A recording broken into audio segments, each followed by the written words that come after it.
বাতাস লাগাইছে যার অন্তরে। সোহরাওয়ার্দী উদ্যানের বাতাসে তখন ভাসছে এই বাউল গানের সুর। হাতে গিটার নিয়ে গান গেয়ে উদ্যান দাপিয়ে বেড়াচ্ছেন চার তরুণ। তাদের উদাসীন ভঙ্গি আর সুরের মূর্ছনা দেখে উপস্থিত মানুষ ভেবেছিলেন হয়তো কোনো গানের দলের অনুশীলন চলছে, কিন্তু কিছুক্ষণ পরেই সেই সুরের আড়ালে বেরিয়ে এলো এক দুর্ধর্ষ অভিযান। একটু আগেই যারা গান গেয়ে চারপাশ মাতিয়ে রেখেছিলেন, মুহূর্তের মধ্যেই তারা ছৌ মেরে ধরলেন সেখানে বসে থাকা মাদকসেবীদের।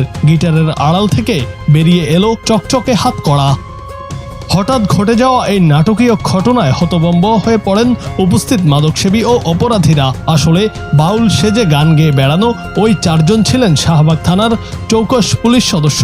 উদ্যানে সাধারণ মানুষের বেশে লুকিয়ে থাকা মাদকসেবী ও ছিনতাইকারীদের শনাক্ত করে হাতে নাতে ধরতেই তারা এমন অভিনব কৌশল অবলম্বন করেন। সাধারণ পোশাকে অপরাধীদের কাছে পৌঁছানো সহজ হয় বলেই পুলিশের এই টিমটি গানের আসর বসানোর নাটকীয়তা তৈরি করেছিল।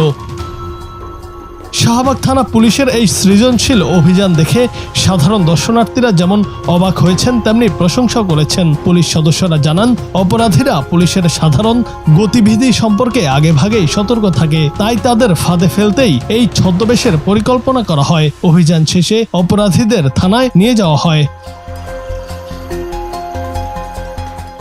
জুনায়েদ আহমেদ, বাংলা টিভি।